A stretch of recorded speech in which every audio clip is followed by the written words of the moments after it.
তো সর্বশেষ পাওয়া তথ্য অনুযায়ী সজীবাজের জয় এই মুহূর্তে বাসাতেই খুব গোপনে তার চিকিৎসা নিচ্ছেন পরিবারের পক্ষ থেকে, বা তার যারা শুভাকাঙ্ক্ষী আছেন তারা মনে করছেন যে এই মুহূর্তে তাকে বাসাতে ট্রিটমেন্ট নেওয়া দরকার, হাসপাতালে ভর্তি করলে বিষয়টা জানাজানি হয়ে যাবে। সেটা তো আমরা দেখেছি।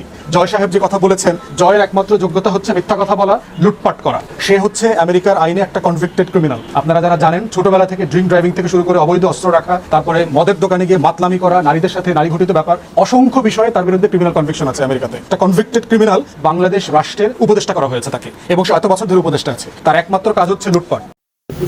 সম্মানিত ভিউয়ার্স, আসসালামু আলাইকুম ওয়া রাহমাতুল্লাহি ওয়া বারাকাতুহু। আপনাদের মাঝে নতুন একটি ভিডিও দেখাতে চলেছি, আপনারা সম্পূর্ণ ভিডিওটি ধৈর্য সহকারে দেখবেন।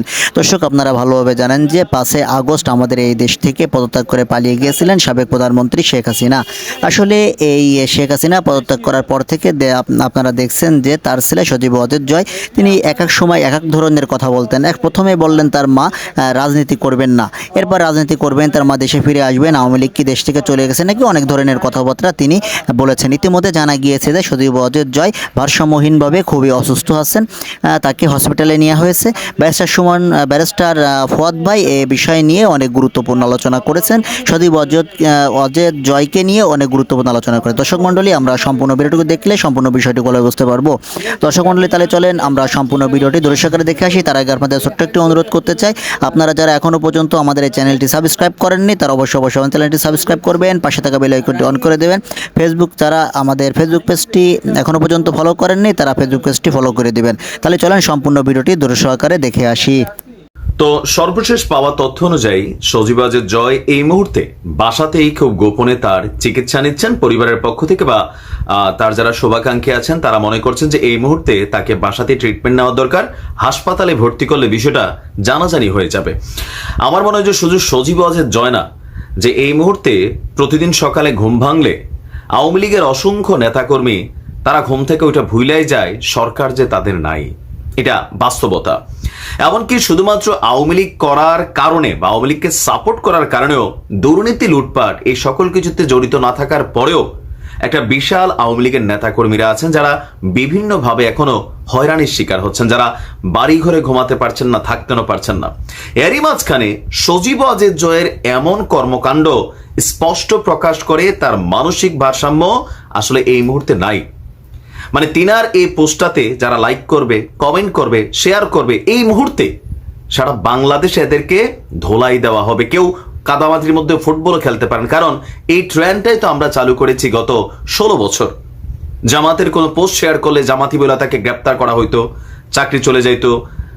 শহীদ প্রেসিডেন্ট জিয়াউর রহমানকে নিয়ে কোনো একটা মন্তব্য লিখলেই সরকারি চাকরিজীবী ওএসডি হইতো, প্রমোশন আটকে যেত, বা আরো নানান ধরনের ঝামেলায় পড়তে হইতো। তো এখন তিনি যখন আমেরিকাতে বৈশা নিরাপদে টাকা পয়সা ভালোই কামাইছেন, বিভিন্ন লুটপাটের ঘটনা শুনছি, তো এখন তিনি ভারতীয় একজন সাংবাদিকের একটা নিউজ রিপোর্টকে বেসিস করে তিনি যে স্ট্যাটাসটা দিয়েছেন, সেখানে বাংলাদেশ থেকে যারা বৈশা এখানে কমেন্ট করছেন, আপনাদেরকে বলতে চাই বিপদ কিন্তু নিজের দিকে নিজের টাইনা আনছেন। কারণ আইএসআই এর সাথে এই সমন্বয়কদেরকে কানেকশন, মিটিং, পেছনে আমেরিকা, তারপরে আপনি এখানে জোড়া দিয়ে দিলেন পাকিস্তান, তাও মানলাম পাকিস্তানের বেল নাই, কিন্তু আপনি নিয়ে আসলেন দুবাইকে, আপনি নিয়ে আসলেন কাতারকে।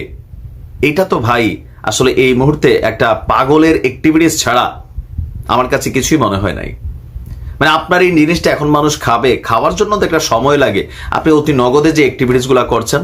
হ্যাঁ, আচ্ছা, রিপোর্টটা কি দিয়েছেন? তিনি তার ফেসবুকে একটা স্ট্যাটাস দিয়েছেন, তবে তিনি যে সাংবাদিকের মানে এই নিউজটা শেয়ার করছেন, নর্থ ইস্ট নিউজ, আর এই সাংবাদিক যিনি এটা রিপোর্ট করছেন চন্দন নন্দী, তার সম্পর্কে ঘাটতে গিয়ে আমি যতটুকু পেলাম, চন্দন নন্দী হচ্ছে একজন সিনিয়র সাংবাদিক বেসড ইন নিউ দিল্লি, যিনি নর্থ ইস্ট নিউজের মধ্যে এই নিউজটা প্রকাশ করেছেন। তো কি নিউজ? আসেন, সজীব ওয়াজেদ জয় তার প্রোফাইলে ইংরেজিতে লিখেছেন, আগে ইংরেজি লেখা বন্ধ করে বাংলা লেখেন, কারণ আপনাদের যারা ফ্যান ফলোয়ার খুব বেশি, আমরা সবাই এতটা শিক্ষিত না, মানুষের বুঝাতে গেলে বাংলায় লেখেন, ঠিক আছে? তো কি লিখছে? Interesting report by senior journalist Chandan Nandi. মানে চন্দন নন্দীর খুবই একটা আকর্ষণীয় বা মজাদার রিপোর্ট। Who has been following political events in Bangladesh for a long time, যিনি বাংলাদেশের রাজনীতি নিয়ে দীর্ঘদিন যাবৎ কি বলে যে পর্যবেক্ষণ করছিলেন, এরপর রিপোর্টটা লিখছেন। রিপোর্টটা কি আবার আসেন, বাংলাদেশি স্টুডেন্টস মুভমেন্টস কোঅর্ডিনেটর্স, যারা এই আন্দোলনের সমন্বয়করা ছিলেন, মেট আইএসআই, যে জঙ্গি গোষ্ঠী আইএস এর সাথে সাক্ষাৎ করছে। কখন? কার মাধ্যমে? ইউএস হ্যান্ডেলার্স, যুক্তরাষ্ট্রের যারা মানে নিয়ন্ত্রণকারী, তারা পাকিস্তান, দুবাই অ্যান্ড দোহা, কাতারের রাজধানী দোহাতে বিটুইন এপ্রিল অ্যান্ড সেপ্টেম্বর 2023 মানে 2023-এর এপ্রিল এবং সেপ্টেম্বর মাসে পাকিস্তান, দুবাই এবং কাতার মানে এই তিনটা দেশের যেই টিমরা আছে তাদের সাথে তারা মিটিং করেছে। সেখান থেকেই আজকের এই দিন আসছে। তো চন্দন নন্দীর যেই লম্বা চূড়া তার যেই অবজারভেশন, সেখানে পাকিস্তানি স্টুডেন্টসদের সাথে বাংলাদেশি স্টুডেন্টদের একটা পতাকার ছবি সে দিয়েছে। তো এখানে হচ্ছে কি, আমি তার রিপোর্টটা পড়ছি, মোটামুটি মন গড়া অ্যাক্টিভিটিস পাশাপাশি ভারতের যেই সকল সাংবাদিকরা আছেন এখানে সে যে সোর্সগুলো দিচ্ছে, ইন্ডিয়ান এবং বাংলাদেশি সোর্স নাও সে, কোন সোর্স, কোন পত্রিকা, কোন সেই ব্যক্তি নাম দেয় নাই, বলছে যে নভেম্বর 2023-এর দিকে রাশিয়ারে পর্যন্ত এখানে জড়াই নিয়ে আসছে। যে Russia foreign ministry spokesperson Maria Zakharova, তিনি বলছেন যে during a weekly briefing Moscow the same month had claimed that he has met a, আচ্ছা মানে অনেক লম্বা। তো এই লম্বা থেকে আমি সজীবত জাহির ভাইরে বলি আর কি, ভাই এখন পর্যন্ত যারা ওই যে বাড়ি ঘরে মানুষের ঘরে ঘুমায় টোমায় লুকায় আছে, আওয়ামী লীগ করছে কিন্তু আপনাদের লুটপাটের সহযোগী হতে পারে নাই, অথবা আপনাদের দল ক্ষমতায় থাকাকালীনই তারা আসলে ভাগ পায় নাই, অথবা তারা কোনো পদ পদবিও পায় নাই, এই মানুষগুলারে আল্লাহর ওয়াস্তে আপনি ছাইরা দেন। কেন? অনেকে পদ পদবি টিকানোর জন্য বিদেশে চলে গেছে, আর যারা মূল লুটপাটের সহযোগিতা করছে ওই টিমটা কিন্তু এখনো বাংলাদেশে আটকা পড়ে গেছে, এরা দেশ থেকে বের হইতে পারে নাই। এরা ফেসবুকে সেগুলো শেয়ার টেয়ার করলে পরিস্থিতি কোন দিকে যাবে? আর আপনি কি বাংলাদেশের রাজনীতির পালসটা এখনো বুঝতেছেন না? অবশ্য আপনি না বোঝারই কথা, কারণ আপনি রাজনীতির বোঝেন বলে আমার মনে হয় না। কারণ আপনি যদি বুঝতেনই এই মুহূর্তে বাংলাদেশের মানুষকে যতটা বিগড়াই গেছেন, সেই বিগড়ানো জায়গা থেকে আপনি এসে এই পোলাপেন্ডের আইএসআই নিয়ে অ্যাড করলেন, এগুলা মানুষ কোন লেভেলে আপনার মানসিক ভারসাম্যহীন স্টেটাসেরই একটা আউটপুট হিসেবে নেবে। দেখেন, আমরা দল করতে পারি, কিন্তু অতীতে ওইগুলো নিয়ে কথা বলছি, তখন প্রশাসন দিয়ে ডিস্টার্ব করছেন, আর এখন তো ক্ষমতাই নাই। এখনো বলি, কারণ কি? কারণ চেতনা বা বাংলাদেশের রাজনৈতিক যেই নোংরা কালচার ক্রিয়েট হয়েছে সেটাকে পরিবর্তন করে থিঙ্ক পজিটিভ, বাংলাদেশের জন্য চিন্তা করেন। মালপানি যথেষ্ট কামাইছেন, এখন উচিত যারা আওয়ামী লীগ করতো তাদেরকে আর বিপদে ফেলেন না। আপনাদের এইসব জিনিস দিয়ে বিপদে পড়বে। এক এক এমপি মন্ত্রীর নমুনা দেখেন না, এগুলো তো কোনো রকমে পালাইছে, কিন্তু বাকিগুলো যেগুলো দেশে আটকা পড়ে গেছে প্রত্যেকটারে ঝুলাইয়া মারবে মানুষ। প্রত্যেকেই দুর্নীতি লুটপাট করছে আপনাদের বাড়ি বড়ে, যারা বিচার হওয়া উচিত। তো আপনি মানসিকভাবে আপনার চিকিৎসা করেন, আপনি এক এক সময় এক এক স্টেটাস দেন। আপনি বিএনপির সাথে এখন মিলে যাওয়ার জন্য স্টেটাস দিচ্ছেন, হাহারি একদম মানুষ বলে দিচ্ছে না যে আপনারই তো মানে বিএনপি নিয়ে কি পরিমাণ কথাবার্তা বলছেন। তো এখন আবার আসেন বিএনপি আওয়ামী লীগ ভাই ভাই, মানে এত দ্রুত আবার হয় না, মানুষ এগুলার খায় না। এতটুকু ন্যূনতম রাজনীতি বোঝার মতন প্রজ্ঞা আপনাদের থাকা উচিত।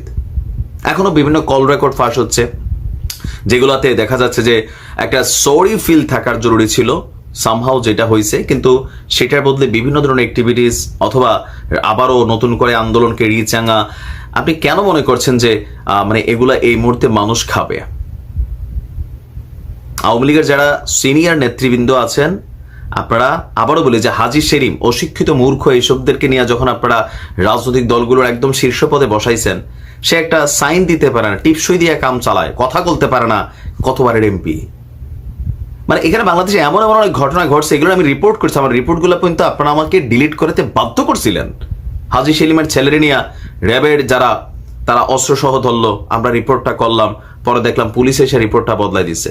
এই যে এখন আরো বিভিন্ন ফুটেজ বের হচ্ছে যে পুলিশের প্রতি কেন মানুষ ওই যে পিলারের মধ্যে ঝুলাই রাখছিল, কোন জায়গায় ঝুলাই রাখছিল, এবার আসলে দেখলাম আমরা যে এই ইন্টারনেট বন্ধ করে যখন এই আন্দোলনগুলোকে কন্ট্রোল করা হচ্ছিল তখন এই ঘটনা ঘটছে।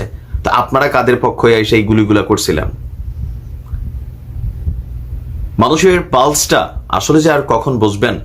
সজীবাজের জয় বেসিক্যালি তিনি পলিটিশিয়ান না, কোটাভিত্তিক পলিটিক্স তিনি করতেন মায়ের খাতিরে, রাজনীতির বোঝেন না। তারেক জিয়ার সামনে সজীবাজের জয়ের রাজনীতি দুধ ভাত টাইপের।